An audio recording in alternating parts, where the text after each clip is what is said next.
Alright, so this video is going to be about success in your maintenance, not in your filtration. And I think people get this really screwed up because the differences between professional and hobbyist is just insane. For one, what is the most common knowledge possible? The other is like totally in the dark, non-stop issues. So what do I mean by this? Okay, so what I mean is, I'm gonna show you an example here. All right, so this pool right here, slammed with fish. Those are pretty large too. There's no filter. This just strains out debris, that's it. There is no filter on this. Fish, healthy as can be, water quality, excellent. That's UV sterilizer, but yeah. So how do I do this? Why do I do this? And what is its use? Well, I do this because maintenance. So if you're starting from scratch and you're doing really large water changes, like 95%, when you fill it back up, that water is essentially as close to 100% new water as you're gonna get, AKA there's nothing in it that can be building ammonia. So with this setup like this, you cannot have nitrite. Why can't you have nitrite? Because it never even gets the chance to convert, past ammonia. And even then, you're realistically catching most of it before it's converted to ammonia. So what do I do with this? Every 48 hours, I do 95% water change. Once a week, I do potassium permanganate, at least lightly, in here. Let it sit. Hydrogen peroxide, drain it, then fill it all back up. Keep going. That's all you gotta do.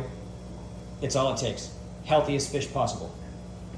So the reason why a setup like this is so glorious is so long as you are always doing the maintenance every 48 hours, or let's say I only had 5 large orandas in here. I could easily do it every 4 days, just fine. Water quality never be bad. So if you're scrubbing the sides, keeping it all clean, nothing can build. It's as simple as that. How does that make sense? It's very easy. You're not allowing the compounds in the water to actually advance through the filtration. Filters are bad just as much as they are good. What does a filter do? It grabs a bunch of debris and starts breaking it down how it can. That does not mean that it removes physical dissolved organics. As a matter of fact, it increases it. So dissolved organics are simply not good for your fish. They never will be, never were. There isn't a single fish that is something that's like, oh wow, that's amazing for my fish. There's not a single ecosystem other than for, like microorganisms and such. Sure, okay, cool, that's great. But as far as fish health goes, absolutely not.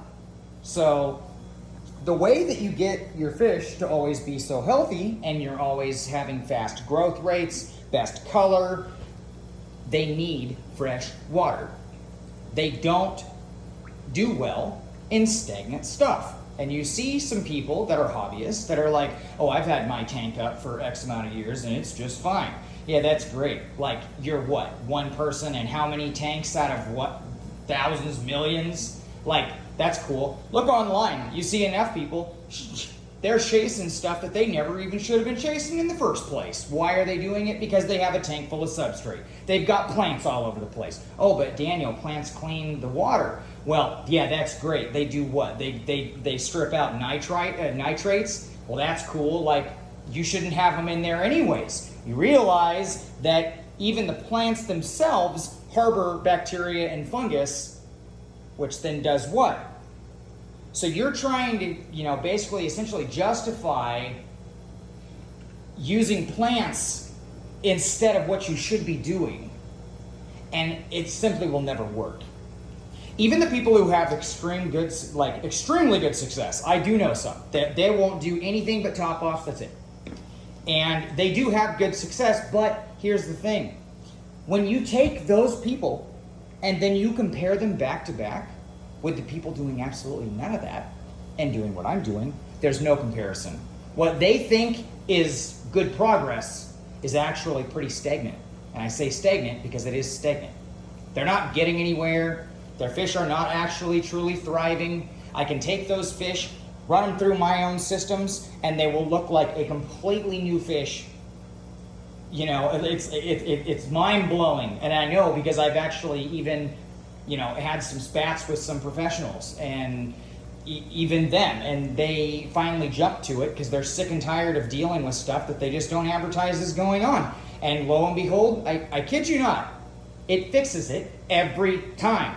There's not a single mass professional of high-grade stuff that you will see sitting there actually telling people, hey, you know what sounds great? You should be putting substrate in that everything's going to settle down in and just clean it away, but it doesn't ever actually get fully clean.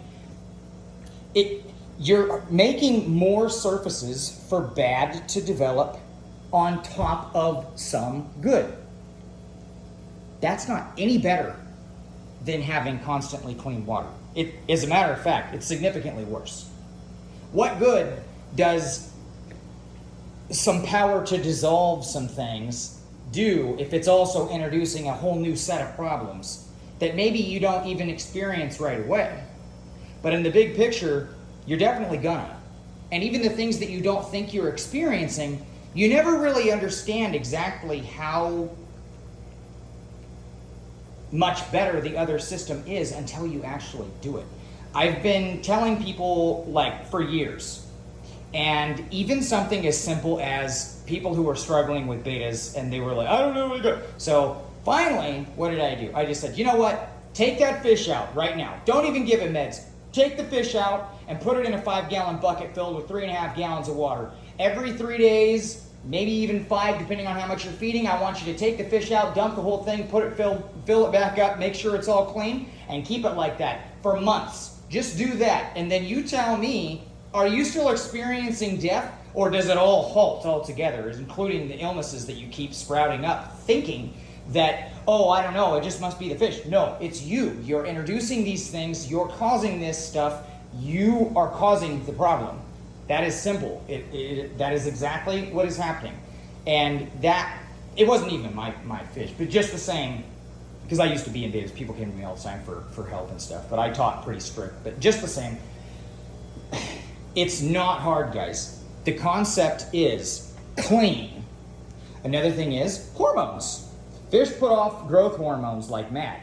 So that actually not only slows down their growth, but it also stunts their organ development and slows their functionality as well. So what you think is a healthy fish, its immune system's actually super bogged down because it's having to deal with all of that. You don't want old water. You don't. There's not a single benefit. And I mean that, guys. There's not one. If you want stability, stability should be coming from your maintenance. Not from you checking the pH of your tank. Not from you sitting there, but oh, what are my nitrates? No. No. Everything stays the same all the time because it's all new all the time. And even if you had this be a tank with a filter, then that's fine. Okay, cool. So clean the filter all the time. Stop worrying about the bacteria. You know why you're not worrying about the bacteria? Because if it's there, it's there. If it's not, it's not. It doesn't matter. Because with doing the maintenance that's proper maintenance, even if that bacteria decides to throw a fit on you, instead of everything dying, it's just fine. The fish don't even know. You don't even really know, other than if you're like, maybe I see a little bit of a cloud right now, but it doesn't even matter because I'm just water changing it all out, and then I'm like, oh, okay, that's crazy, but the fish are just fine. It doesn't matter. It doesn't matter. And everyone keeps placing their, the importance in the filter. The filter is only a backup. The filter should never be the soul of your success. You should never be leaning on it. And another thing is, too, let's just say for some reason your filter crashes. So now instead of just having something that's cleaning the water, it's going to kill everything. Or at least, at the very least, damage it. You know, gills, you name it. There's a organ damage, like the list is huge. So that's my point, guys. Filters are only so good. They are okay to have. I do still recommend them for goldfish and koi. I do still recommend them. Do I recommend that you're sitting there always watching what the bacteria is doing? I don't. It doesn't do you any good. The only thing that's really that's only going to really matter here is that you watch your maintenance. If you're doing every 2 days, even if it is double the fish, because it did, and you're doing 95%, nothing can happen. But the reason why I have this one set up like this, depending on how high your stock load is, if you did have a filter, it wouldn't be that great of an idea. This is far better, at least for the purposes that I use this. So that's why I have it like this. If you know for a fact that you're going to be doing the maintenance like I do all the time, legitimately, do not get a filter, because what you're going to do is you're bringing in bad that does not need to exist. There's not this body of water, it's not lacking in any department you could possibly think of. It's pristine. And this isn't even, I didn't even do maintenance today. My maintenance is technically tomorrow. It's fine. Keep it clean. Keep it clean. You create your success. A filter does not. A filter is a backup that if it's in operating condition and it's able to do whatever it's going to do, then that's great, but it doesn't matter. So, for example here, any filter that I have, I really don't care about it, but I do if I know, hey, okay, that one is actually fully cycled. I haven't just smacked it with a bunch of stuff doing, I run preventative treatments and all that stuff all the time. I'm constantly killing my filters. I legitimately, it is so rare that I actually have my filters in perfect operating condition at all. So, but again, if it is, let's just say that I have a family event or something, and I'm not going to be able to do the water change within 48 hours.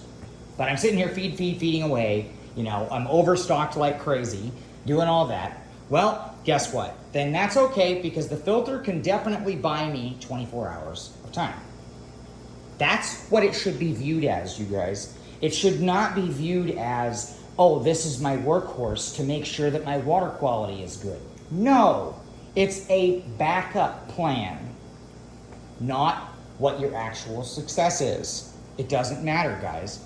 Look at the koi breeders in Japan. Like they have really good filters, yes, but you know what? They're doing nonstop maintenance. They're not watching that water just sit there and get old. They're not.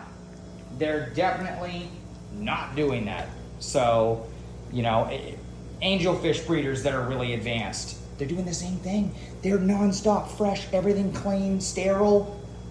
None of us are sitting there harboring up a bunch of wads of gunk, letting bacteria break it down. I'm sorry, guys, they're not.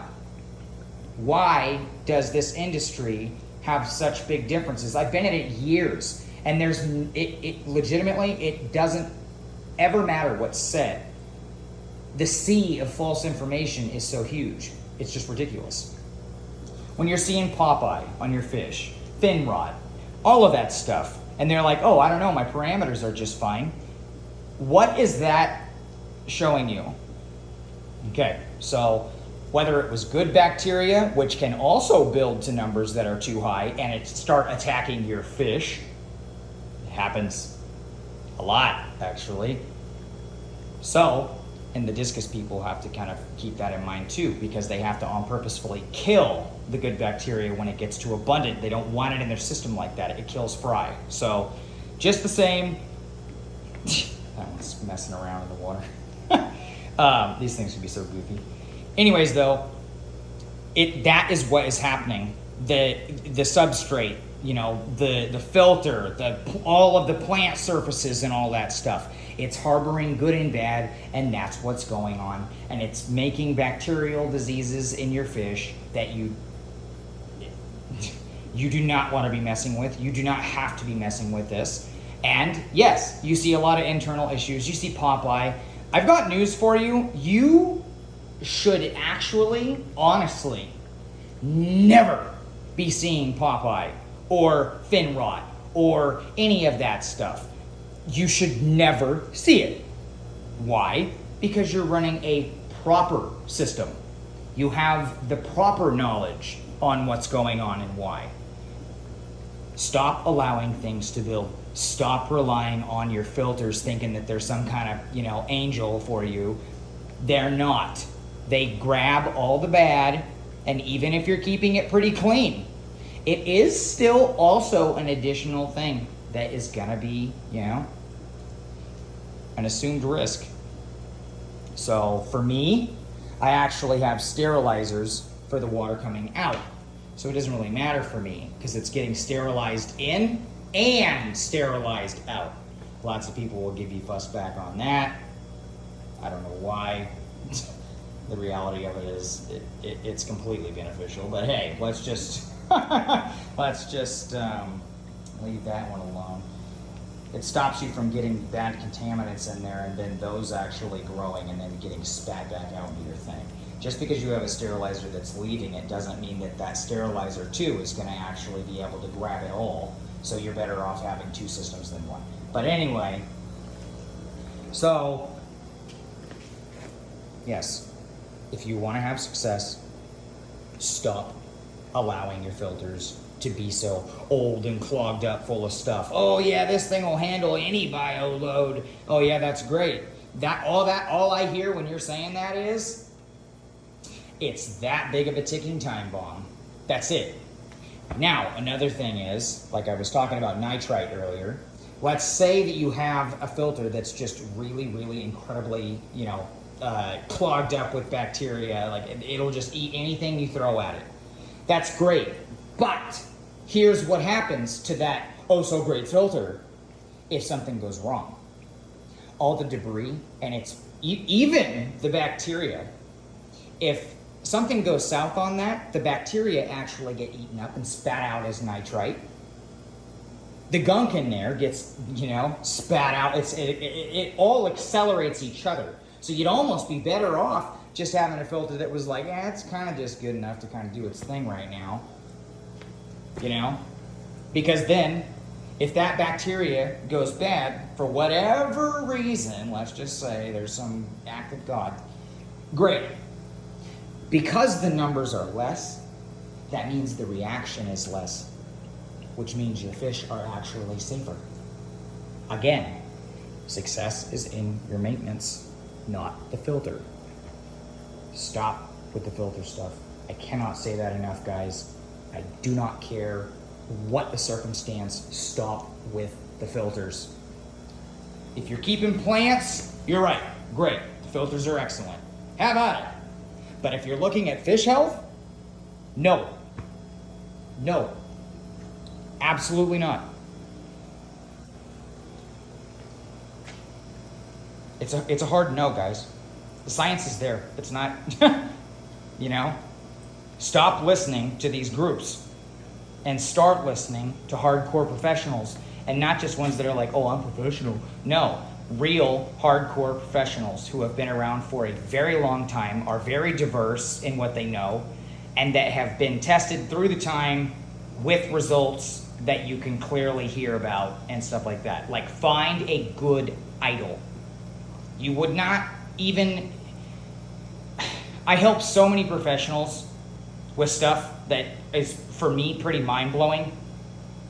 So, and that's even within the US and overseas. Like, legitimately, I am teaching medications and stuff, too, to people that are overseas. I'm teaching them better shipping techniques.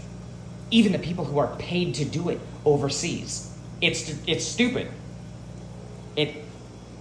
Make sure that the idols that you have are knowledgeable. Not just, oh, he gets by, Find someone who's getting the extreme success, because I guarantee you those people will not be giving you the false advice that you're getting everywhere else. And typically you also won't see them actually freely giving that information away. However, when you do find those people, you need to listen. You know? You gotta listen. And I feed these guys like crazy too. So, they just ate maybe 30 minutes ago here. Just feed. 3 to 5 meals a day. So I hope this video helped you and helps you kind of understand why, you know, substrate is bad. It harbors good and bad. Just because you think you're keeping it clean, I assure you, if you scoop it away from the side and you look at the actual glass, you will find an incredible mess. And not only that, again, you're creating a spot for good and bad to grow. It's harboring it, it's keeping it in the water, it's breaking it down, increasing your dissolved organics. That alone will actually make your fish sick. They're gonna struggle, they're gonna get bacterial issues, fungal issues. This is the kind of stuff you don't want. So if you're thinking, oh, it's pretty boring, why, you know, I don't want a tank like that. Well, are you keeping fish or are you keeping a tank? That's what it realistically comes down to. And if you decide that you're keeping a tank, then stop messing around with the fish. Or find fish that legit just don't give a you-know-what. There is a few species that just are aloof as far as anything. You know, they're kind of lame, but that's the price you pay, you know? If you want to do stuff that's really fun and advanced and everything else, you are keeping the fish. And then as far as what you're actually realistically doing for, you know, the care, try and view it like this. You're keeping fish, that's fine, yeah, and you're watching out for their health. But what you're really doing is you're watching the water. You're really keeping water. Because when you keep the water fresh, you know, inadvertently, that's what the fish need. So, it's really that simple, guys. You got to get the bad out. And meanwhile, as well, because I know so many of you guys are not getting your fish from people who actually run full spectrum preventative treatments like mad. Which means, inadvertently, all of your tanks do actually have parasites in them that you're just not seeing expressing at the moment.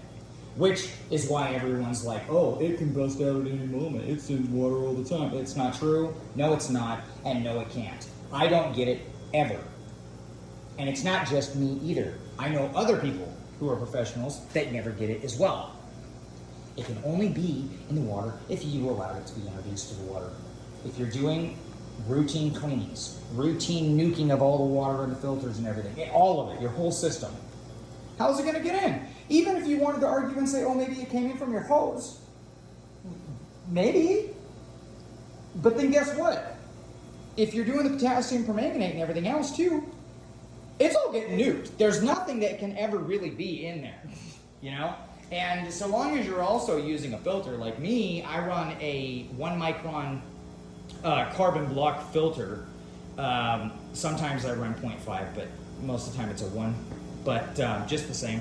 So even then, lots of stuff is getting filtered out that way. Plus I'm running this, like, you know, there's just not really anything that can happen.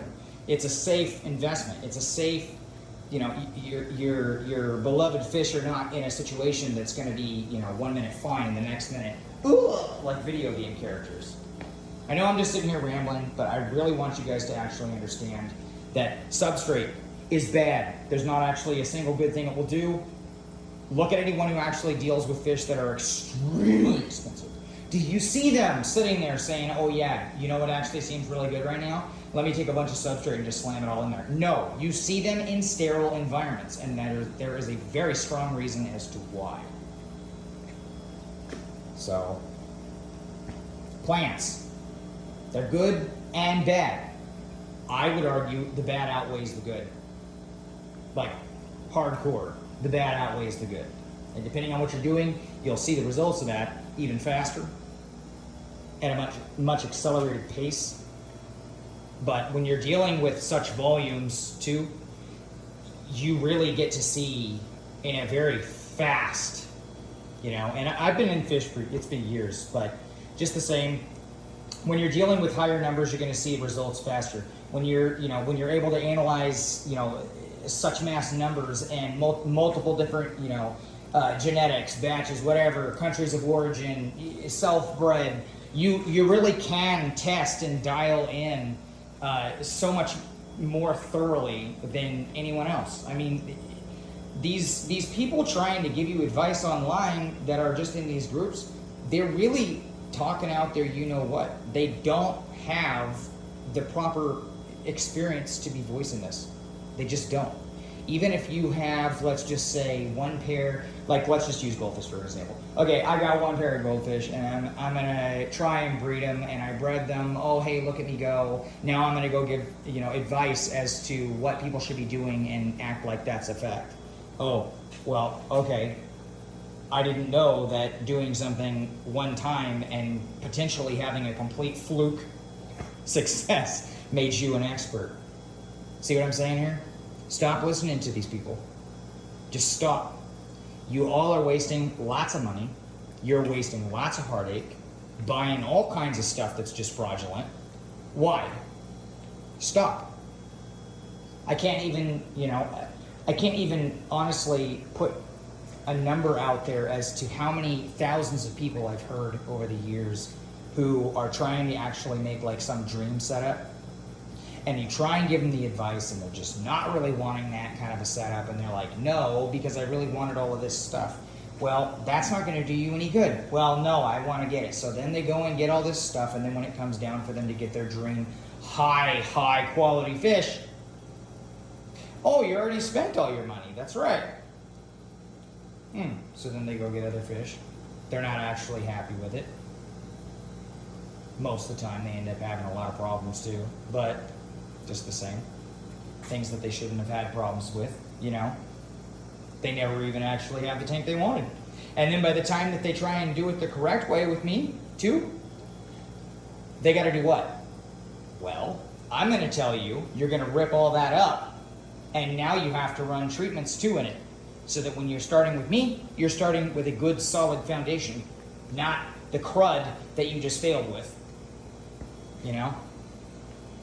It's very, very simple, and I just want to I just really hope that you guys actually listen to this. This is not some voodoo stuff or like hearsay. He said, she said, whatever, hearsay. No, this is facts. This is facts.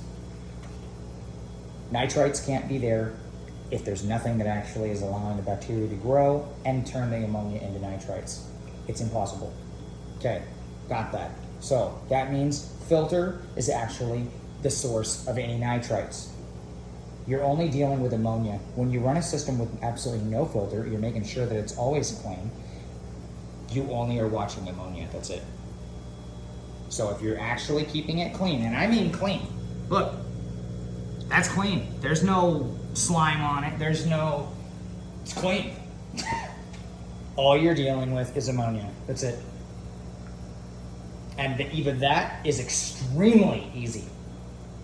I could technically, and I know because I've tested all of this a lot, but I could technically leave this for 5 days, and so long as I wasn't power feeding, this water would actually still be decent by the end of that time allotment. But what would happen is it would start to develop on the sides and everything like that, and it would start to actually be at the tipping point of things are going to go south now.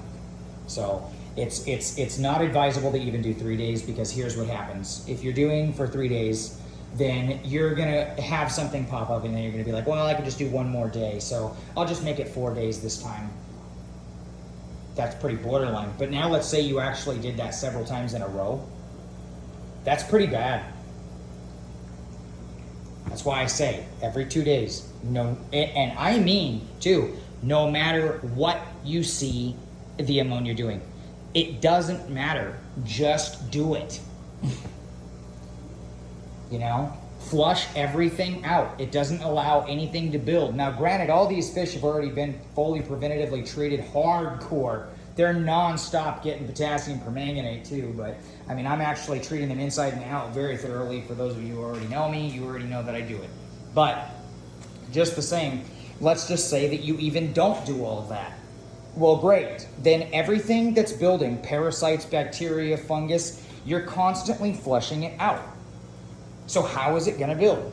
And I'm not saying that it can't still build, because it certainly can on the fish, but it will have one hell of a time actually being half as fast if you're constantly flushing out the water.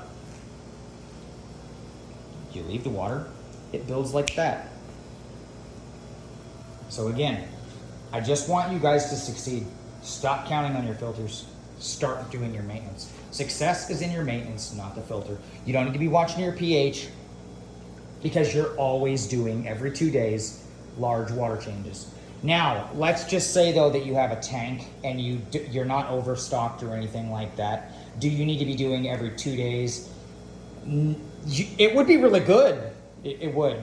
But you could do every 3 days, depending on percentages of water volume and such like that. But there's too many variables in there for me to really give you guys, you know. But I will say that, like, let's say for example here, you have, you know, 4 6-inch fish, goldfish, in a 75-gallon tank. You would be actually okay doing, you know, 50% 3 times a week. It would be fine. Make sure the whole thing stays clean, wipe down the glass. Your results would be incredible. If you did more, it would just be that much more incredible. But you could totally do it. Now let's say that you have it overstocked. You're going to be wanting to do at least 75% 3 times a week. Or let's say that you are going to do, well, I really don't have time to be doing things 3 times a week. Cool. Then you need to be doing at least 95, like for real. At least 95. Just get it down. But it can be made into a more friendly process. It just needs to be something that is, you know, calculated per situation so that it's actually accurate as to what exactly you will be able to do that is going to be optimal for them or not. So, but yeah. And just so you can get an idea of how big these are, they're huge. So, for those of you who have not already seen these things. Anyway, I hope you guys have a good day. I'm going to end this video now. I think you guys get all the concepts. These things that I'm telling you, they're very real. There's no arguing these points. This is the facts. This is the real science.